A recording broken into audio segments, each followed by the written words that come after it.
The Rugby Zombies. Prologue. Arwell didn't get picked. After the final session, the games teacher chose somebody else. To be fair to Mr. Edwards, Arwell didn't exactly cover himself with glory. It was ages before he got the ball, and then he dropped it. But Arwell knew he could do better. At home, he went over the session and worked out what he should have done. A little side step, a chip ahead, the ball bounces back into his hands, still 3 to beat, but he smashes past them and scores a try under the posts.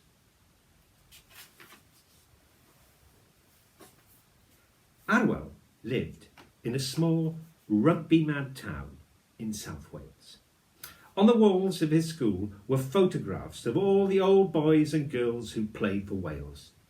Some of the pictures were so old that the faded colours made them look like the ghosts of the men and women they'd become. The school wasn't special. It had long corridors, classrooms with big windows, and a flat roof through which somebody fell at least once a term. The school was called Abergary Comprehensive. Arwell's mother was very hard-working. His father was interested in finding out about new spiritual experiences. The funny thing about his parents, thought Arwell, was that neither of them stuck to anything for very long. His mum was always trying out new jobs, and his dad was always trying out new religions. The one religion that never changed for Arwell's dad, though, was rugby. He loved it. In Abergary, he was known as Mr. Rugby. Arwell had an older sister called Tanya. She was in year 12 and she had a boyfriend called Steve. He was in year 13, he drove a Fiesta and he played rugby for the school and the district. On international days, Steve had a job in the Millennium Stadium. He wore a yellow jacket with Marshall on the back and he had a special armband.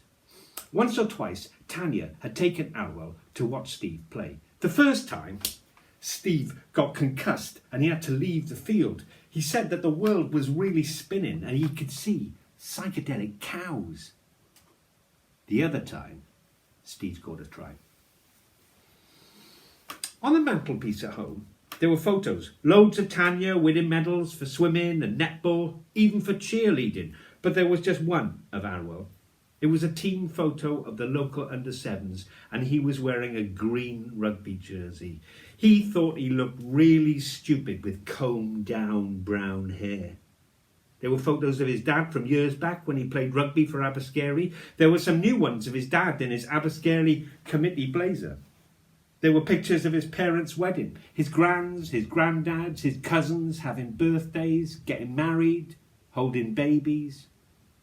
Arwell knew it would be great to have another picture of himself up there on the mantelpiece, but try as he might, he couldn't get into the school team, and consequently, he couldn't get onto the mantelpiece.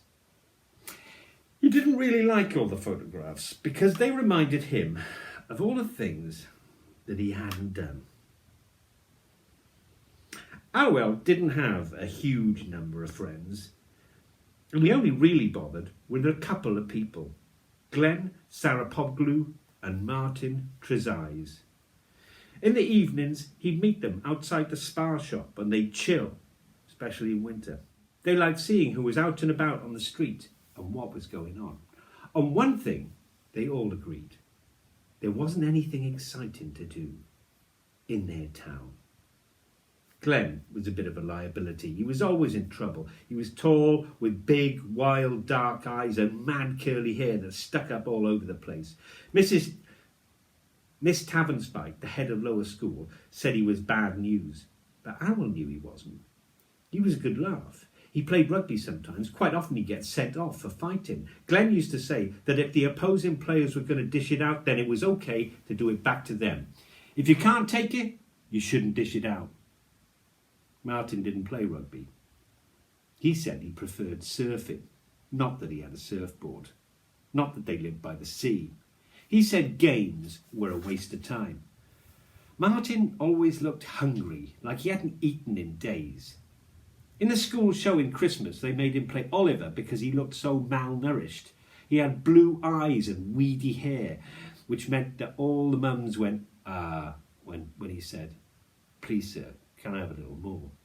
In fact, Martin wasn't malnourished at all. His mum said that feeding him was like shoveling crisps into a black hole. Apart from spending a lot of time outside the spa, they often stayed up at Martin's house because it was on the edge of town. Behind it were the mountain and the forest. When they were small, they'd made a den in there. Now it was just somewhere to go to get out of the way. On Wednesday night, they'd been at the spa shop, chilling. And then, because Glenn had been messing around with the wheelie bins, they'd made a quick getaway. So they went up to the forest behind Martin's place. By the time they arrived up there, it was dark. It was strange up there, like no man's land.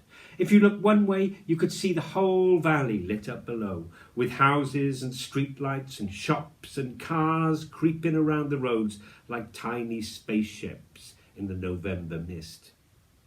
And if you turned round and looked the other way, all you could see was the grey outline of the mountain curved like an animal's back, and the forest a black place, a hole in the night with nothing in it. Martin used to say that it was the edge of the civilized universe. Look down and you see Abascary and all its boring brightness. Look up and you don't really know what you're looking at. Arwell always thought that Martin's back garden was the border between the known and the unknown. That was cool. Glenn, Arwell and Martin sat on the wall and looked down on Abascary. The street lights made it look exciting, which they all knew it wasn't. The only way to liven it up was to do something. Sometimes they'd play a game called Crisis. You had to look down at the valley and find something, say a lorry driving down the A470 to Cardiff. Then you'd have to say what the crisis was. In the back of that blue tanker, there's radioactive material from that factory over there. Arwell pointed across the valley at the industrial estate. That's where they make nuclear weaponry. It's a mafia tanker and they're going to hold the government to ransom. Glenn and Martin weren't really listening. Let's have a war, said Glenn. Let's not, said Arwell. We'll get beaten up. The last time they had a war, it had been with the kids from the school in the next town, Aberlary. It had started because the Abascary Comprehensive kids beat up an Aberlary boy called Ian Steiner. He'd been messing around outside Abascary Spa, although it was generally agreed that Aberlary had a bigger and better spa of its own. As a retaliation for being beaten up, Ian Steiner and his gang had put a brick through Abascary Spa window. There was only one possible outcome. Abascary Comprehensive declared war, and after school a large crowd set out for Aberlary. But by the time they arrived, only 10 were left. 3 of the 10 were Arwell, Glenn and Martin. Martin looked across the valley. We should nick something, he said thoughtfully. Like what? Asked Glenn. I don't know, said Martin. We could hide it up here. What? Asked Arwell. The thing we steal, said Martin. Glenn's big brown eyes lit up. He had an idea. The wheelie bins, he said. Let's nick the wheelie bins from the spa. Arwell and Martin looked at Glenn. It wasn't a bad idea.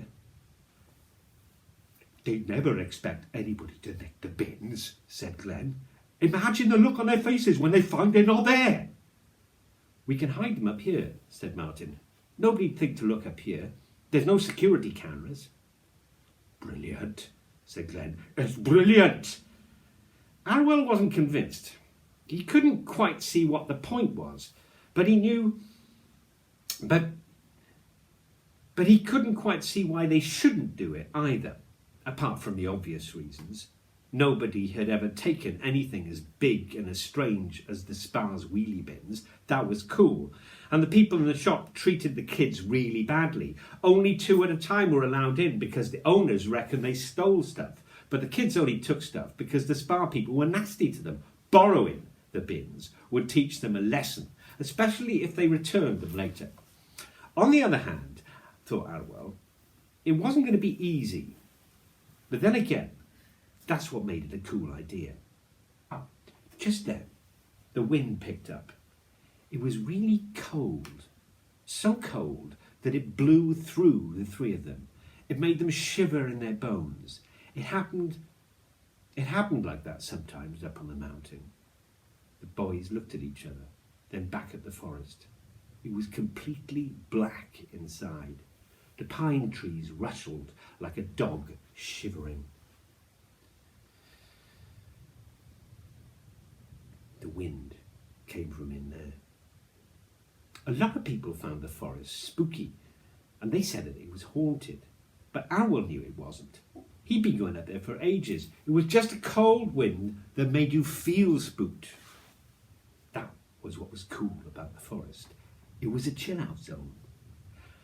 Martin said that there were lots of reasons why it seemed spooky.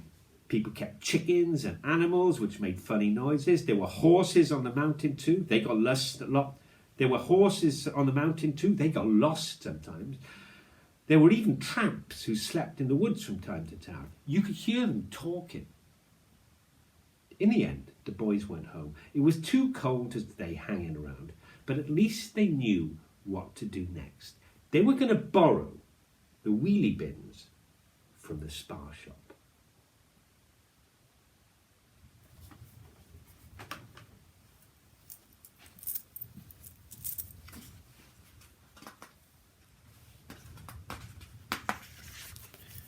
So now do you edit that?